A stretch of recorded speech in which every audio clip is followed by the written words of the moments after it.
So over the weekend, WWE has been posting these cryptic videos.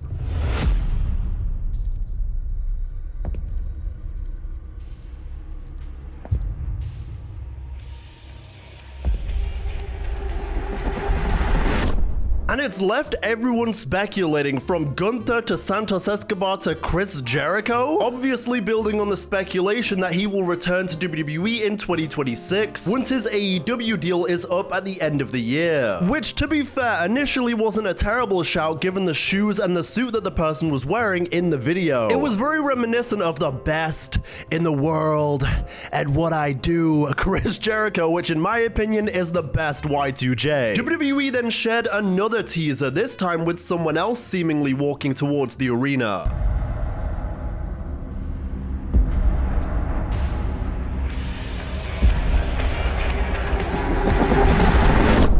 And then they shared another teaser.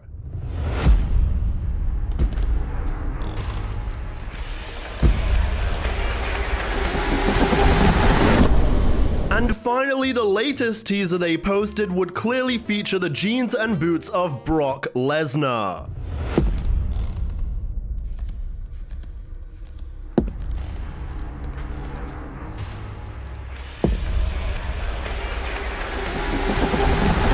We even had John Cena cryptically posting about it over on his Instagram, but seemingly and unfortunately, it is now being reported that this is all just WrestleMania 42 promo to be revealed either tonight or later today. Mike Johnson of PW Insider said, quote, "Several major names including Cody Rhodes, Brock Lesnar, and Roman Reigns were all at WWE HQ over the last week filming material."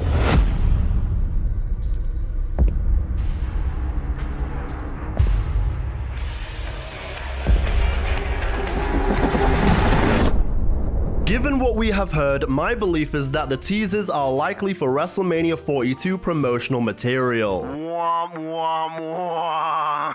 do you mean WrestleMania promo?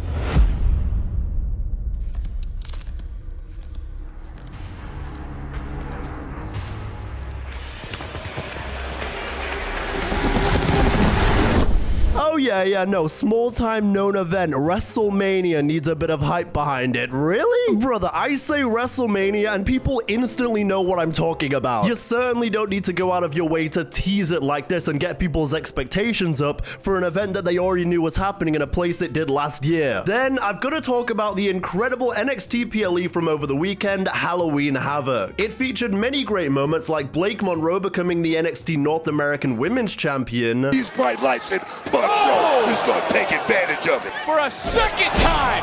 We got a new champion. Another glamour We got a shot. new champion. We got a new champion. Oh yeah! I really enjoyed the detail in this match where she continuously used her armbar. In the center of that ring. And Monroe, nice counter. Looking for the armbar. Looking for the armbar. See that? And at one point, Sol Ruka literally gets the dislocation of Zarya back in place by using the ring post. With all understanding Oh, Sol just...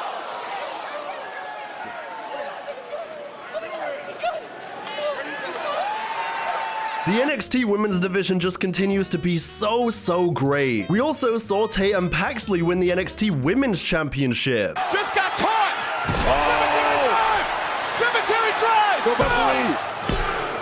Paxley shocks the universe! That Tatum Paxley can ball, man. Like, another example of why the NXT Women's Division may just be the best in the entire world. And absolutely shout out to JC Jade. Her title reign, in my opinion, really went above and beyond to establish her as a singles competitor. Obviously, when she won the belt, there was a lot of doubt behind it, like, oh, we're going with JC Jade? But there is no doubt in my mind that I think she is going to continue to surprise people upon her main roster call-up, but I am very excited for her future as well. This was also a lit PLE because it's 2025 and Jeff Hardy's still doing it. Oh my God, man!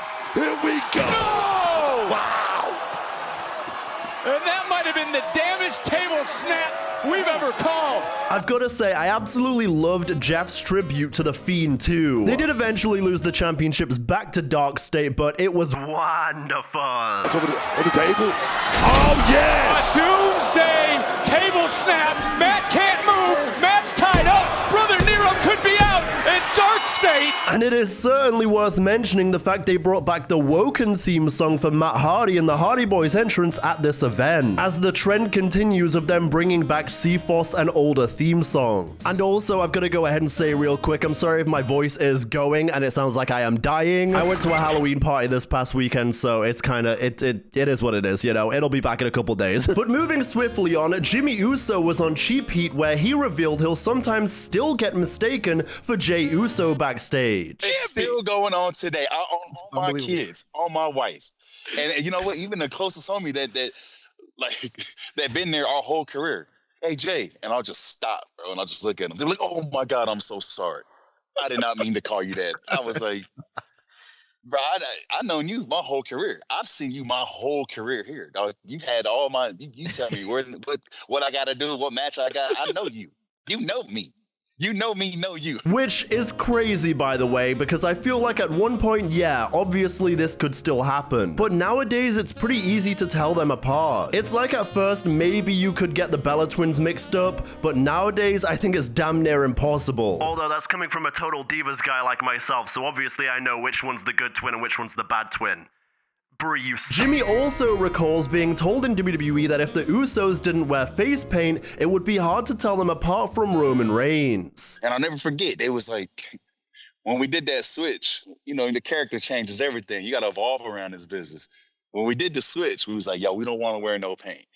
And they told us that the higher-ups at the time, they was like, you need to paint. How the hell are we going to tell y'all apart from Roman? And I remember going, what? From Roman? Like, from Roman. I remember thinking, like, how, bro? We all look alike. We all got the same ink on us. Like, but we don't, you can tell the Usos from Roman now, you know, but it organically happened. I think once we did the bloodline, once me and Jay split, that's when we really started looking different. Then I spoke recently about these legends winding down their careers. I love it when the fans chant, you know, thank you, AJ. What he means to me is he's a guy that started around the same time as I did in a different part of the country. Well, inevitably, CM Punk will be one of those men, unfortunately, and he spoke about it recently. Paid his dues, did things his way. He's very influential.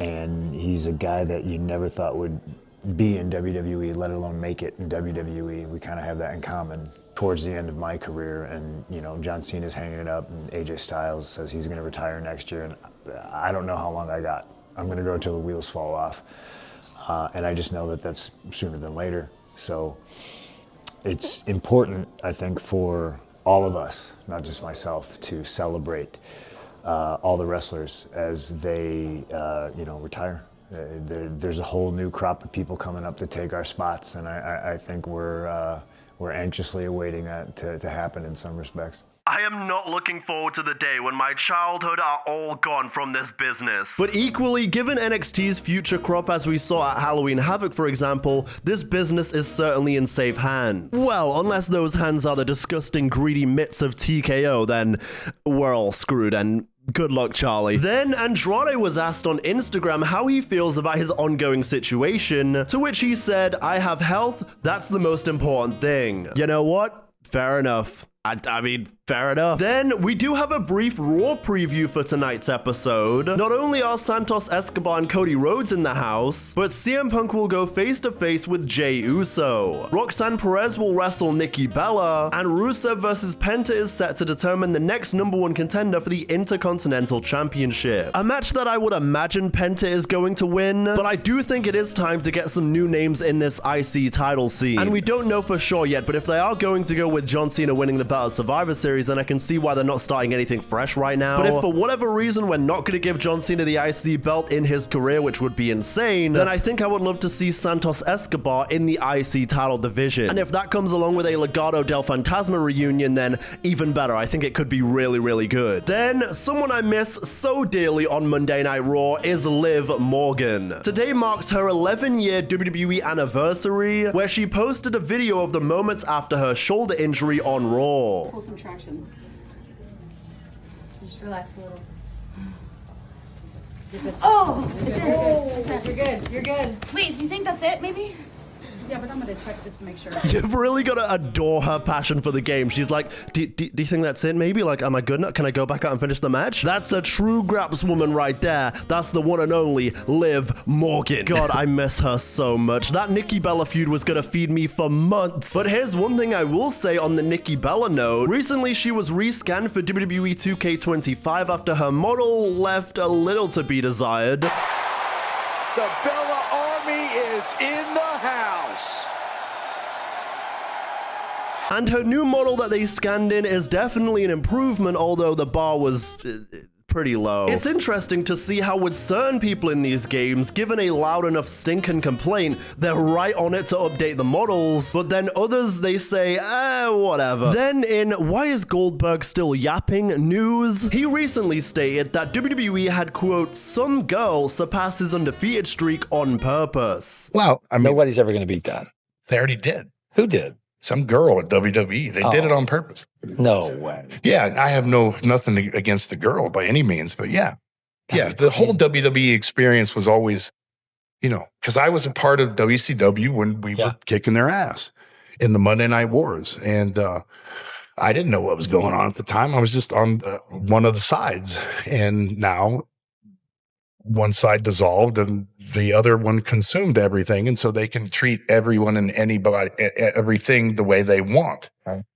And I think there's always going to be the not the stigma, but there's always going to be the burr in their ass that I was part of a company that, in a very short period of time, I was the champion and we were beating them in the ratings. Mind you, that some girl is Asuka, by the way, who is a better wrestler than he will ever be. Asuka would respond on Twitter by essentially saying, that's his opinion and we can all respect his opinion and each other's opinions, but also I've done everything in this business, so big fucking deal. Then I'm gonna end today's show with something very wholesome. Former WWE star Karrion Kross revealed recently that his mum was officially cancer-free. You absolutely love to see it. Anyway, I'm on the road to 250,000 subscribers, so subscribe and tell a friend about this channel. Bye.